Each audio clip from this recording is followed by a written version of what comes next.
tous. Donc aujourd'hui nous sommes le 17 ou 18 avril 2017 je crois. Et je vais faire une vidéo sur une couche chaude. Voilà. Donc je viens de tondre. Et je vais placer donc l'herbe tondue là, l'herbe fraîche, dans cette terrine que je vais placer au fond de ma serre. Comme ça ça va chauffer ma serre. Puis je vais placer quelques pots de pastèque et de melon sur l'herbe. Comme ça va chauffer. Et ça va chauffer le terreau aussi dans lequel sera les graines de melon ou de pastèque. Donc voilà. Donc j'ai pris une terrine non percée. Donc voilà. Parce qu'il y en a qui sont percés et puis du coup l'eau va partir. Bon allez, hop.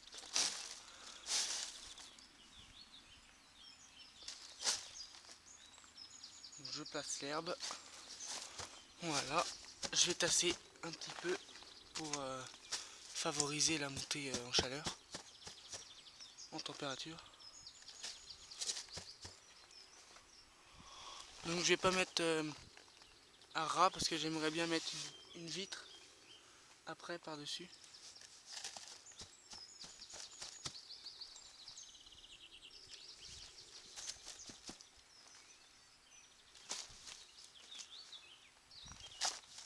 Donc je pourrais peut-être enterrer les pots dans l'herbe. Voilà. Comme ça la nuit ça va chauffer parce que là on était proche des 0 degrés je pense cette nuit là.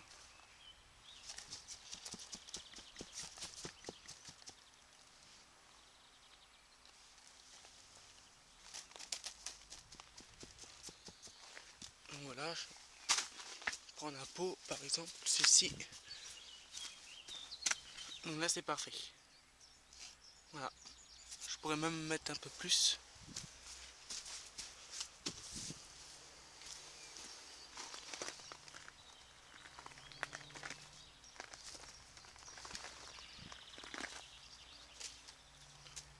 On peut mettre du fumier aussi, fumier de cheval, de bovin, de poule, de mouton, d'âne.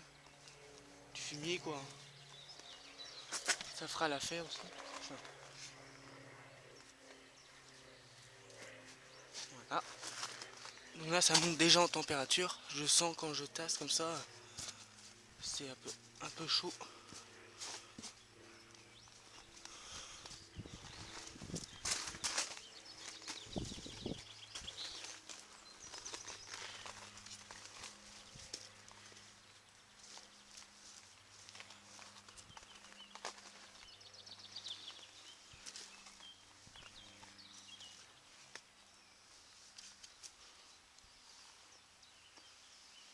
Donc on peut mettre des orties aussi pour favoriser la montée en température. Beaucoup d'azote, hein. Très peu de carbone. Donc là il n'y a pas du tout de carbone, de bois, rien du tout. Il n'y a que de l'herbe.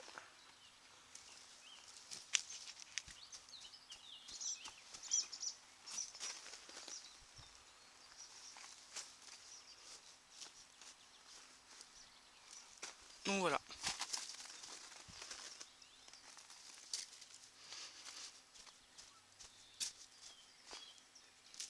Donc maintenant il faut bien tasser.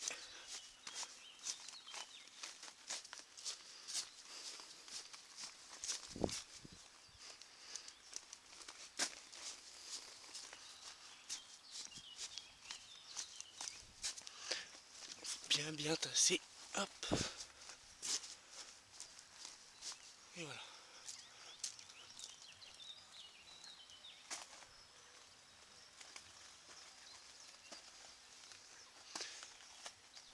Donc maintenant je vais préparer mes pots.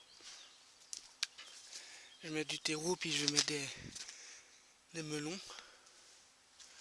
Donc comme j'ai fait pour ici là. Là je vois que ça a du mal à germer. Bon je crois que ça germe en entre 8 et 12 jours. Bon on va attendre hein. Mais bon, je vais faire plusieurs tests sur couche chaude. à froid entre guillemets comme ça. Puis je pense que je mettrai des pots derrière une fenêtre dans ma maison. Voilà, donc je fais ça puis tout de suite. Et voilà, donc j'ai terminé de placer les pots et puis ainsi que les graines. Donc ici vous avez les melons, courgettes et pastèques. Voilà. Donc maintenant on va enfoncer les graines, pas trop profond, environ sa propre épaisseur. Voilà.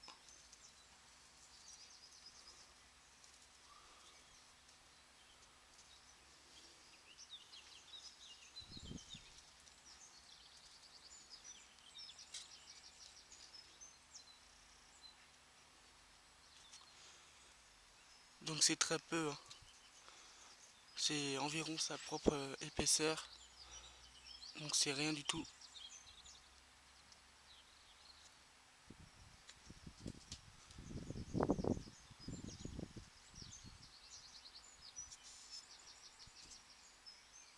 Voilà, pareil pour les graines de courgettes, pardon.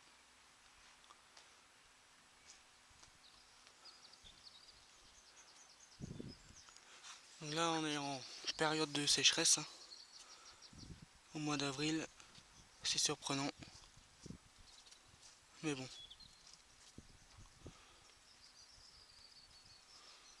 Voilà, pareil pour les graines de pastèque. Là il me reste plus que une centaine de litres. Donc on va être obligé d'aller chercher de l'eau à la rivière du coin. S'il y en a encore de l'eau dans la rivière.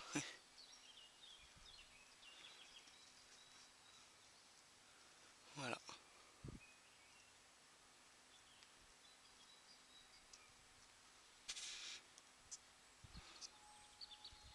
Donc là faites attention au gelé, hein.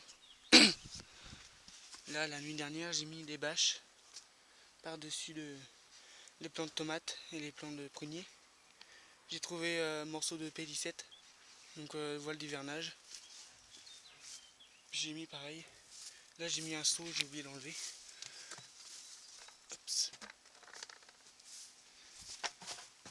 Voilà, parce que j'avais plus de bâches ni rien, du coup j'ai mis un seau. Donc faites attention. Voilà, maintenant il ne reste plus qu'à arroser. On arrose abondamment.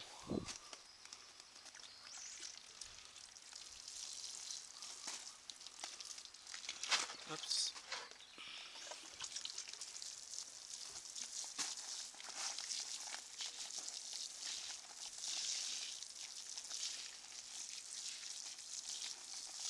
On peut arroser aussi sur la pelouse.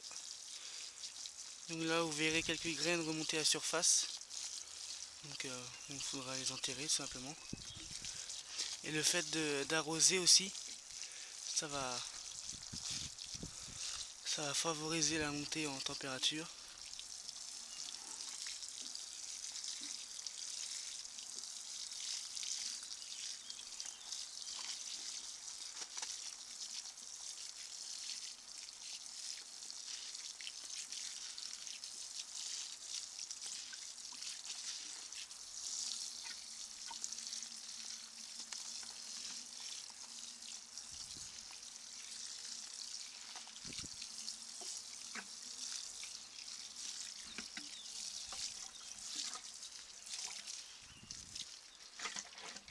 Voilà. Là je vais mettre 10 litres d'eau.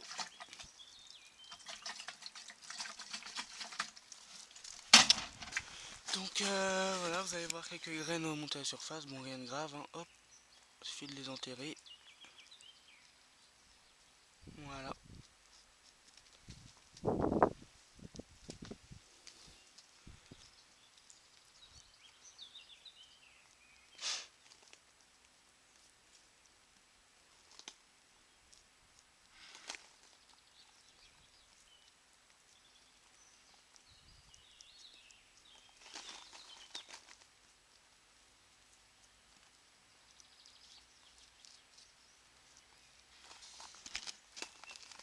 Et d'ici quelques heures, vous allez voir, enfin, si vous mettez un thermomètre dans la pelouse, vous allez voir que ça va monter vers les 50-60 degrés.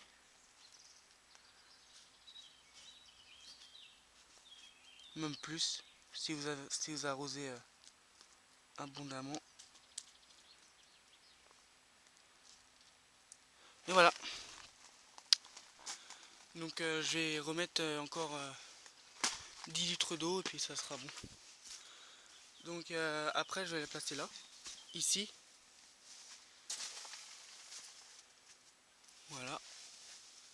Comme ça la chaleur qui va se dégager, ça va chauffer les autres au-dessus. Donc après là c'est du repiquage, mais les semis qui sont là, ici. Donc là oui j'ai semé des cornichons. Donc hier. Donc j'ai semé les cornichons, les courgettes aussi. Voilà. Bon ici ça n'a pas levé encore. Donc les cornichons, vous prenez un pot. Voilà, vous prenez un pot, vous le remplissez de terreau. Et après vous arrosez abondamment. Juste à temps que que le terreau ne peut plus absorber l'eau. Et après vous semez. Vous semez et puis vous arrosez un petit peu. N'oubliez pas de faire un petit rebord aussi, ne pas mettre le terreau à ras-bord. Puis il ne reste plus qu'à attendre. Donc les tomates sont en fleurs. Elles sont en fleurs. Donc voilà, je vois des taches noires là, je sais pas ce que c'est. Peut-être l'alternariose, un truc comme ça. Mais bon. On verra bien. Donc voilà. Donc je vais refaire une couche chaude pardon, que je vais mettre dans la serre aussi, avec le restant de la pelouse là. Il me reste pas mal encore. Donc je vais mettre entre les rangs ou sur l'étagère quelque part là-bas. Comme ça la nuit ça va bien chauffer. On va peut-être atteindre les 15 degrés, je l'espère la nuit. Parce que la nuit là il fait entre 0 et 2 degrés. Donc voilà. Et à tout de suite. Et voilà, donc j'ai terminé de placer les couches chaudes un peu partout dans ma serre. Donc il y en a 3. Là, ici, et puis là. Et là on est déjà à 14-15 degrés. Donc ça monte tranquillement. Mais sûrement. Donc voilà. Donc comme ça au moins la nuit ça va chauffer un petit peu. Puis ça va garder une température constante. Donc là les tomates sont en fleurs. Donc voilà, ça c'est le système de tutorage. Donc c'est un roller hook ça s'appelle. Donc un simple petit crochet là qu'on accroche ça à un câble comme ça. De la ficelle. Donc là je sais pas combien de mètres d'il y a. Avec une butée. Ici. Voilà. Et les crochets.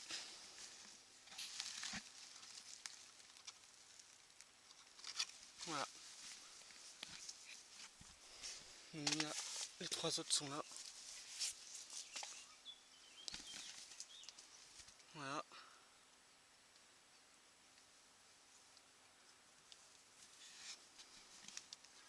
Donc là si on veut, on peut appuyer sur la butée là et faire coulisser le rouleau. Comme ça quand le plomb il arrive ici, on fait on tire un peu sur la ficelle et puis le plan se tombe quoi. Comme ça au moins il a de l'espace pour grimper encore. Voilà. Donc voilà, sinon les purins ça se passe bien.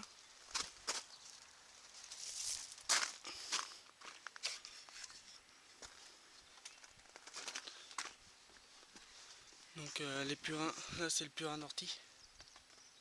Donc ça mousse énormément, donc ça c'est bon signe. Ça veut dire que la fermentation se fait. Et en plus il fait beau, donc là vous pouvez voir la mousse.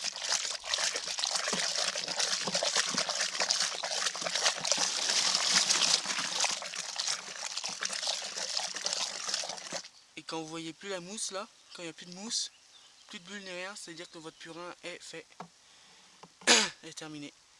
Donc à partir de là, vous pouvez le filtrer et puis le stocker dans des bidons opaques ou des bouteilles. Donc ici, il y a une courgette qui a germé et un concombre et courgette. Voilà. Les autres, je sais pas. J'en ai semé plein pour pouvoir les repiquer ici.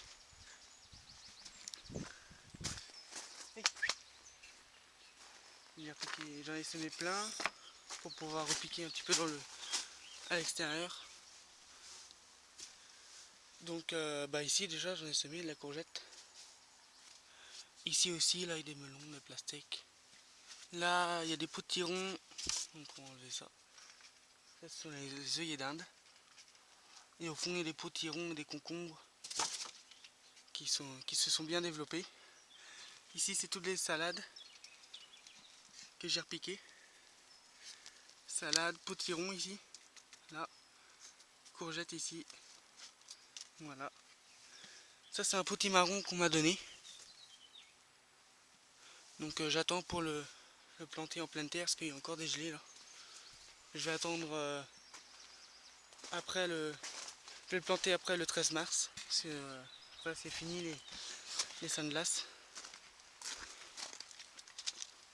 Le 11, 12 et 13 c'est les seins de glace, donc il faut faire attention pour ça aussi. Voilà. Voilà. Ici c'est les brugnons que j'ai repiqués. Bon allez, je vous dis à bientôt, puis bonne journée sur ce grand soleil. Voilà, donc pour un mois d'avril c'est quand même assez surprenant. Voilà.